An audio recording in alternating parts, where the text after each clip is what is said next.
kawuono warang'ane kaunti ma Migori ma oganda wa bende nitiere okinyi ma kawuono. Achako kodi Steve Juma mondo mi ang'i chaknwa kendo ikonwa maling'ling maponono iwinjo gi paro mantiere katenre kod wechegi mawuok e kaunti ma Migori.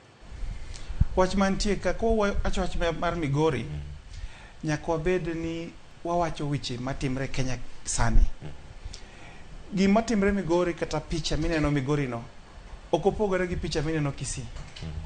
To ok opogore gi picha mwaneno Busia. To ok opogore be gi picha ma wasebedo kwaneno kuonde moko. Gima timore ni nitie paro moro ni jakom dhi EU. Mako dhi EU kucha to koro papo wene jite. Mano gima timore Kaluowa. To sani bende nitie grassroots elections mag UDA. UDA bende temo penetrate e Luo Nyanza gi yore te. To koro ka en vita ya ubabe, ng'ato prove ni en sirikal gi nyaka government presence bi nyaka neni en sirikal matawala.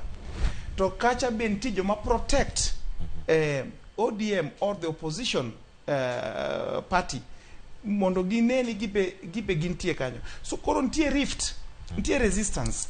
Ki dhi ng'iyo Kisii for example, kadwa tiyo gi story wache ma develop ka wuok nini Migori. Ibro neno ka governor ma Kisii ma en ODM versus minority whip ma kono. Ibro yudo ka kinde duto gin gi rift. Koro nitie ng'ama nitie sirikal to nitie ng'ama nitie opposition. So gigi wadwa dhi bedo kwaneno gi pile gima timre sani. UDA temo matek mondo access strongholds. To mane makelo rift no. To bende en chon ahinya mondo mi wachak neno lwenje gi kinde ma wantie sani.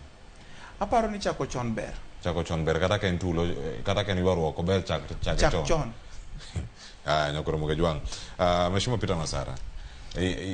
Mokwongo adawacho ni